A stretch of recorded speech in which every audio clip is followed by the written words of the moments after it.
I'm Norma Townsend. I have been a part of this church since 1960.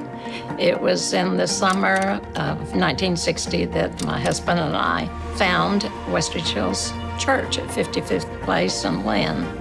We walked in that morning to this congregation ready for worship. There was just a special feeling in that room. They wanted to see people changed with the love of Christ. They were the church. And we felt such acceptance, such love. And that's where, we began to grow in Christ. Marty was our pastor by this time. That's when the 12-step program was kind of introduced into our church, and new people started coming. We were reaching people that we never really thought about reaching, but they were coming, and there was excitement. There has been unity, there has been humility, there has been a sacrificial spirit among the people, and just a love for the Lord. It was His place, and we are just stewards of it.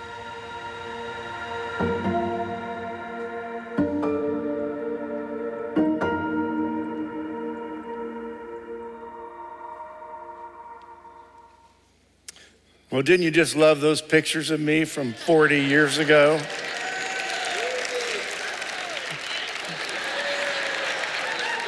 Because I look so much better now. They said, you need to preview this, and I looked at it, and I thought, oh no, but anyway, these guys are geniuses that put all that together. Matthew 11:28, you've heard it before. It's one to memorize. Jesus said, "Come to me, all of you who are weary and carry heavy burdens, and I will give you rest."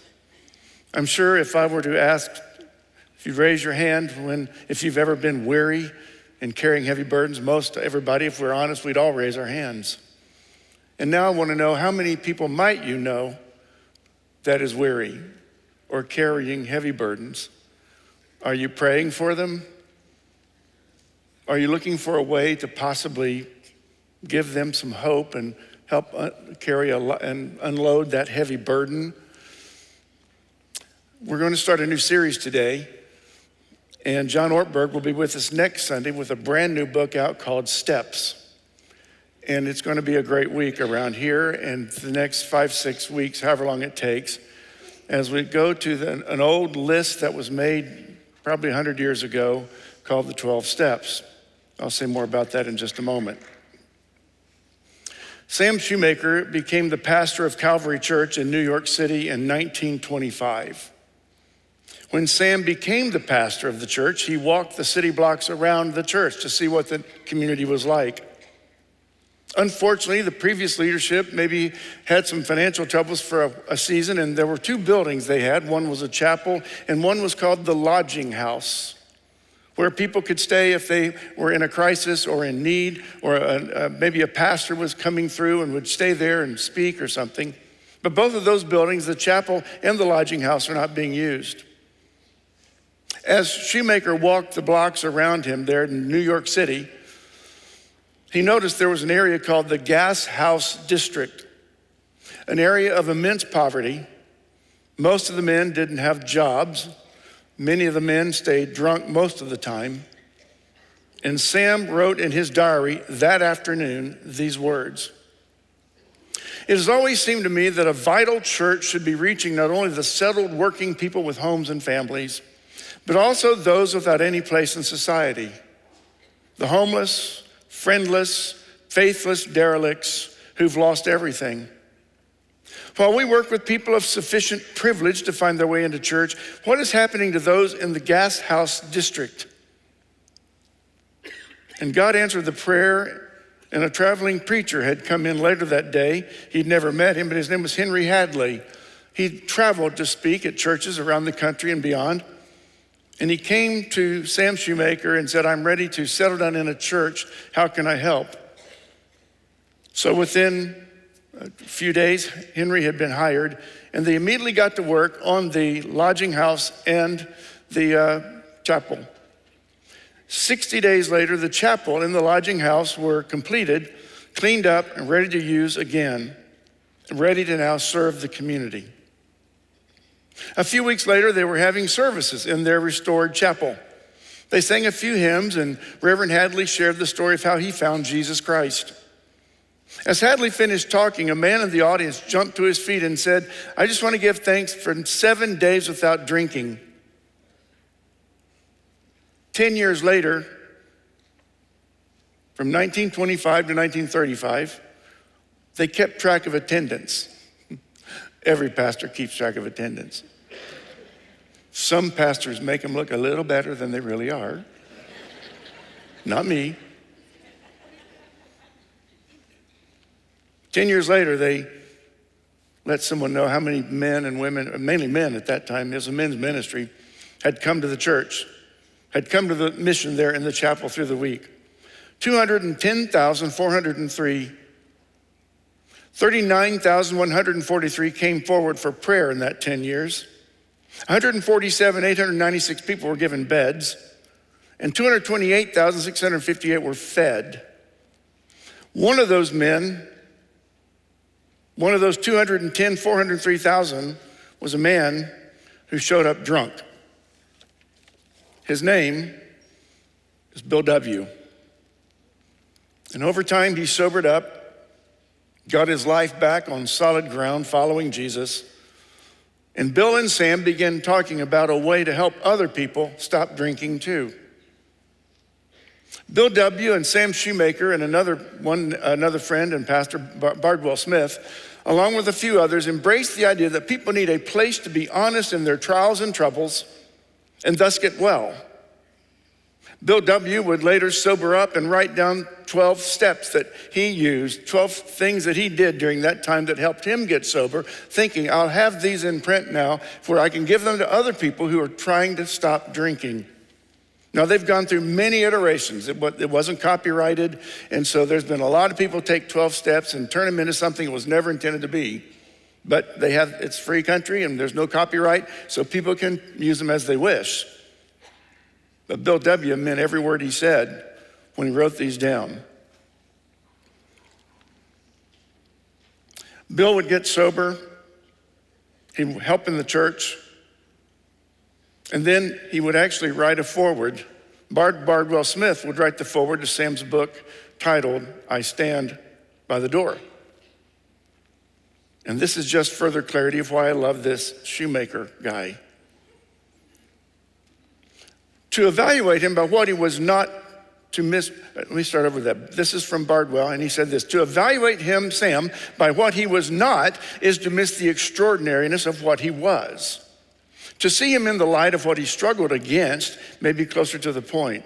With clear objectives in mind, Sam Shoemaker was a life filled with struggle with himself, with various roadblocks to faith, with self-righteousness in any form, with the church's constant tendency to, now listen to this sentence.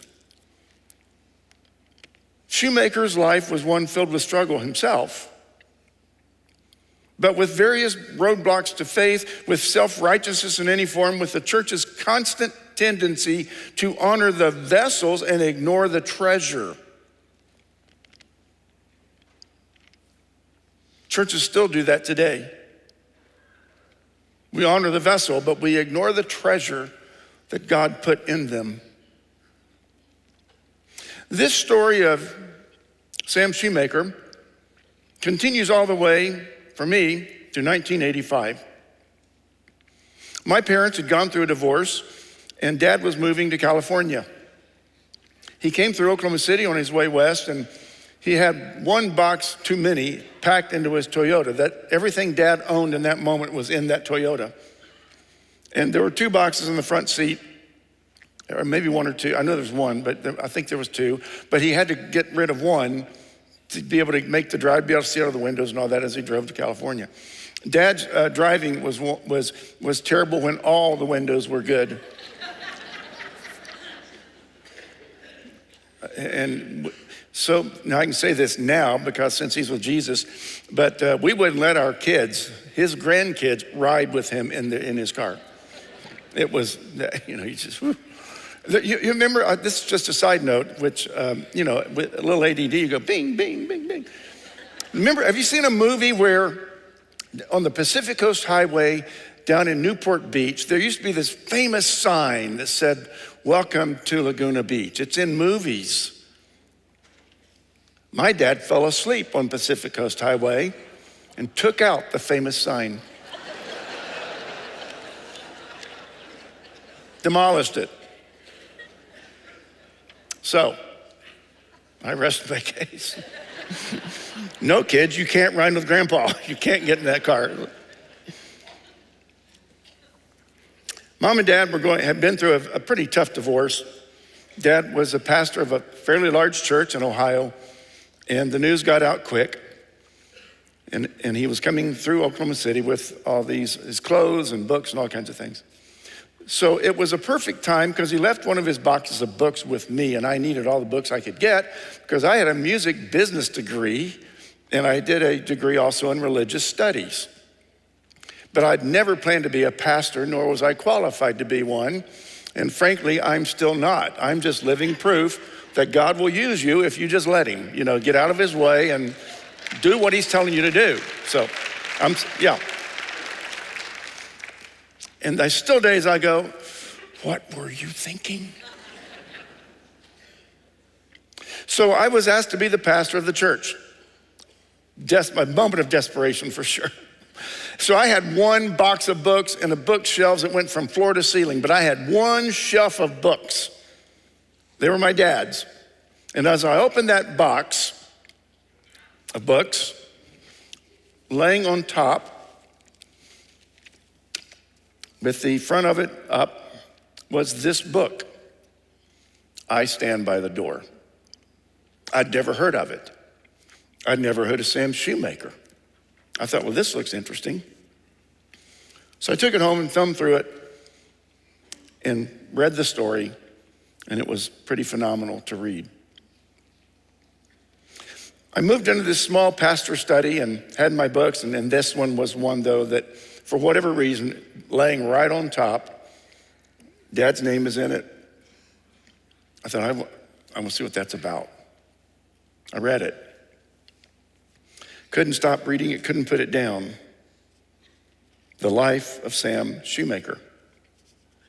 2 years later, a friend of mine and I were standing in the church foyer down at Belle Isle, and someone came up to me in the foyer there between services and said, "Hey, Marty, how are your folks doing?" I said, "They're fine," which was a lie. And the motive was just, I'm in a hurry, I've got to get back into the sanctuary. Let's talk later. But I didn't say, let's talk later. I said, oh, they're fine. And a gentleman who'd been in our church a while overheard me. And he walked over to me and he says, "You just told a lie." I said, "Well, happy Lord's Day to you too, He says, "I'm going to pick you up tomorrow at noon, a little before noon." Okay, we'll have lunch. He picked me up on Monday, a little before noon. We drove over to Western. How many of you have heard this? I've said this before, so I know I'm repeating it on purpose, all right? Every few years, I want to repeat this. It's not that I've forgotten, I've already said it, a year ago, all right? So you got a lot of new people in this church, so you all better really listen because you're the reason I'm doing this. So he takes me over in Weston, and we pull up into the parking lot of a building that looks like it's absolutely falling apart. There's this nondescript brick building with no windows in it. So I knew it wasn't a restaurant. And at one point I'm going, is this a drug deal or what is this? And we walk into this large room and there are men sitting in this huge circle, 2 rows maybe of men. And my friend said, "This is an AA meeting." I said, "Well, why would I go to this? I don't drink." And he said, "No, but you're crazy. And I want you to experience this. And I will just tell you, it changed my life. It changed our ministry. And I remember the first time after I'd spent some time getting to know and get acquainted with 12 steps, and then Sam Shoemaker's book, I did a series on the 12 steps. No, at the time, that wasn't being done much. Rick Warren was doing it, and he would always send all his outlines and tapes, and we could use them, didn't even have to give him credit. And I took him up on that. And it just changed us. And our church almost doubled in size in those 12 weeks. I had one gentleman come in and he said, I didn't know what the beep you were thinking about doing 12 steps in a church. But he smiled and he goes, I'll be back next week. God did some pretty amazing things in that time. And that invite to an AA meeting was phenomenal. I didn't go back to one, probably should at this point, but it changed my life. And in Dad's book that he had in this box, when I opened it up, and again, many of you have heard this too, but I do it once or twice a year. This is what it said. Here I am, a young pastor thinking, what am I supposed to do now? We had more people leaving than coming, I stand by the door. I neither go too far in nor stay too far out. The door is the most important door in the world. It's the door through which men walk when they find God. There's no use my going way inside and staying there when so many are still outside, and they, as much as I, crave to know where the door is. And, this is a good one. And all that so many people ever find is a wall where a door ought to be. They creep along the wall like blind men with outstretched, groping hands, feeling for a door, knowing there must be a door, yet they never find it. So I stand by the door. The most tremendous thing in the world is for men to find that door. And he's talking men and people, he's just using this word, the door to God. It's the most tremendous thing in the world for people to find that door, the door to God. The most important thing any of us can do is to take hold of one of those blind groping hands and put it on the latch that only clicks and opens to their own touch. People die outside that door. Starving beggars die on cold nights in cruel cities in the dead of winter. Die for what is within their grasp. They live on the other side of it, live because they've not found it, and nothing else matters compared to helping them find it and open it and walk in and find Jesus. So I stand by the door. Go on in, great saints. Go all the way in. Go down to the cavernous cellars and way into the spacious attics. It's a vast, roomy house, this house where God is. Go into the deepest of hidden casements of withdrawal, of silence, of sainthood. Some must inhabit those inner rooms and know the depths and heights of God. And they call outside to the rest of us how wonderful it is. And sometimes I take a deeper look in the church. Some venture in a little farther, but my place seems closer to the opening, so I stand by the door. And this is another reason why I stand there. Some people get part way in and become afraid lest God and the zeal of his house devour them. For God is so very great and asks all of us. And these people feel a cosmic claustrophobia and they want to get out. Let me out, they cry. And sometimes the people inside the church. And sometimes the people inside somebody, those people that are inside, terrify us. So Sam says, I stand by the door to tell them how much better life is inside the family of God. Somebody must watch for those who've entered the door, but I like to and want to run away. So for them too, I stand by the door. I admire people who go way in. Now, this is just, if you remember nothing else, remember this one, because this is the disease in many churches.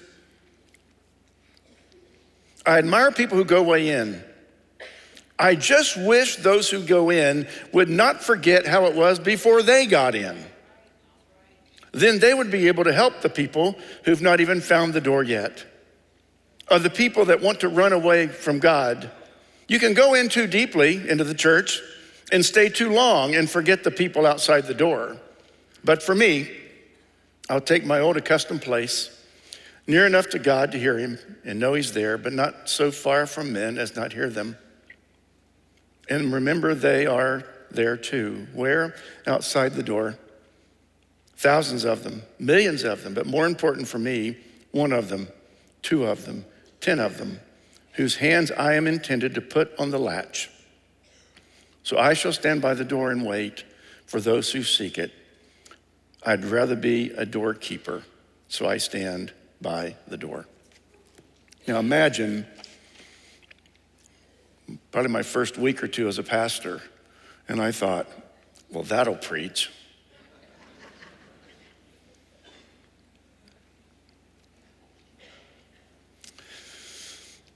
So now you know why that book is pretty special to me, particularly that statement on standing by the door. Their 12-step, their meetings and the gatherings in that church would continue each night of the week for a season. And during the end of one of those was a gentleman stood up, loudly just said, I'm just glad. I'm glad I've been sober or I haven't had anything to drink for 7 days. We heard that. But there was another one in there, another man who showed up drunk. And his name was Bill W. Bill W. was tired of letting alcohol destroy his marriage, his family, his friendships. So when he came to Christ there at Calvary Church, he made a list of things that helped him get sober and stay sober. So again, they've taken those lists and gone a lot of places with him that he would probably not have wanted to happen at all. He didn't fully understand God, but he wanted to learn more about him. So he turns his life over to God. He did not say he turned his life over to God as he created him or made him out to be on his terms. He just said, as little as I know and understand about God, I know enough and I've heard enough to know there's more to learn. I know that he loves me and wants to help me overcome things in my life that were destroying me. And he said he did not say he wanted to turn his life over to God he created or a God that fit his thinking. He just was tired of being drunk all the time. So he wrote these down because this is what helped me get sober, and I'll help. Maybe my list will help somebody else. To those of you who claim to know God and follow Jesus, could you possibly make room in your life? And many of you, I'm sure, are already doing this. If you're not, this is a season right now in this church in the next 6 weeks or so. Could you be one of those who you could reach to and help them have a chance to know Jesus? Help them have a chance to turn life around. Going back and forth through Colorado most every year, summer typically once or twice. And I picked up a newspaper many years ago, and the Denver Zoo had a new polar bear to come into their zoo. The bear got there before they had the bear's quarters, his new quarters, fixed. So he was in this large cage while they finished up where he was going to live permanently at the Denver Zoo. And they noticed that a week or two in that he would get up and just kind of, that's all he could do. You know, if he didn't have that far to go, but he'd go 4 or 5 steps that way, turn around, come back and go 4 or 5 steps over here. Just pacing. Maybe you know where this is headed. So that his turf where they were gonna let him live, his special place in the zoo, it was ready for him. And they let him out of the cage and into this new, beautiful area full of plenty of room and running water and all the things that a polar bear should have. And you know probably where I'm going with this. He kept walking 4 or 5 steps over. He'd come back and go 4 or 5 steps that way. He just couldn't make the transition from the cage to this beautiful home in the zoo. And probably I'm not the only one in the room that occasionally have settled for a little less than God's best, than what God wants to give us. Hear these words. Confess your sins to one another, James 5:16. Those of you who are strong, bear with the failings of the weak, Romans 15:1. Here's one. Love one another, because that will prove to the world that we follow him. Submit to one another out of reverence for Christ, Ephesians 5:21. Ephesians 4:22. Be kind to one another, forgiving one another, just as God through Christ has forgiven you. Oh, look at this one, Colossians 3:13. Make allowance for each other's faults. Make allowance. Romans 15:7. Encourage each other and build each other up. Encourage each other and build each other up. Simple steps, just a few verses. There's hundreds more, if not thousands. But to help us wake up and realize the life we've been given through Jesus Christ, and we know it's a life we'd love everybody to have. And I would like to hope and pray that in this year of 2025, we'll continue to reach people who are tired of the cage, and they're ready to become whatever and whoever God created them to be. I've already said too, earlier this year or late last year, about what, in a span of 2 weeks, we had over 100, I think it was like over 106 people graduate from the STEP studies and celebrate recovery. And that's why we do it. In John 5:15, I'll close with this. John 5, verses 1 through 15. There's this story of a paralyzed man who'd been laying by the pool of Bethesda. In other versions say Bethsaida. John 5, 1:15 says, Jesus is there talking to this man who cannot walk. He's been laying by the pool, and the belief was when the water would stir, if you got into the water, you'd be healed. And he was telling Jesus, well, every time the water stirs, everybody gets in ahead of me and nobody will help me get into the water. So I'm laying here waiting for my chance.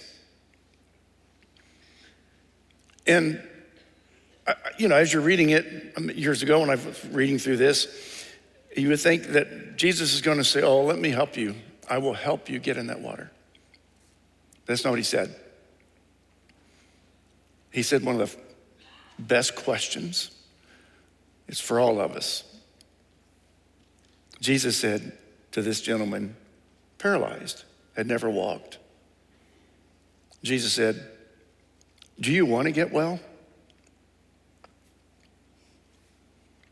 Do you want to get well? At first you think, well, Lord, why do you think he's laying there? Oh, no. But in other words, do you want to get well? Do you really want a life? Because the minute you can walk, you're going to be responsible for things you've never been responsible for. The minute you can walk, there's no more laying there every day of the week. You're going to be a new person. Now, this wasn't said, but it can be, I think, assumed in that conversation. Why did Jesus say that? Do you want to be well? Or do you want to stay stuck? Do you want to stay paralyzed? It's a great question for all of us, and we all need to answer it. Do you want to be well? And you're not going to get well until you can answer that question honestly. Because for this gentleman by the pool, getting well for him was going to be a radical change in his life. Yeah, it'd be awesome to walk, but boy, the responsibilities that come with it. So we'll be posing this question to whoever should come to our church, visit our church in the next several weeks, and ask, do you really want to get well? Are you really sick and tired of being sick and tired? If that's the case, I would ask you to start praying for someone who might walk in the door and they really do want a different life. The one they've tried has failed them. And they've learned it the hard way, as most of us probably do. But somebody told me about Jesus somewhere in my life. And somebody probably told most of you about Jesus somewhere in your life. I'm just going to propose that we all take part in that experience and in this opportunity to tell somebody about Jesus, because we're all beggars looking for bread. And let's become people who will catch those who come through the door wondering what they've done, wondering if they'll be judged, wondering if they'll be loved, wondering if they'll be accepted. And let's pray about that as we continue the series. We're going to share communion together in just a moment. So the ushers will come forward, and if you want to go ahead, ushers, and come forward, and we'll serve the bread and the cup. This is a great time for us to remember the sacrifice. That's why Jesus did this with the disciples. The bread demonstrating his body broken for us, the cup demonstrating the blood of Christ. So listen to the words of the song, and as it's served, we'll take it together once everybody has been served.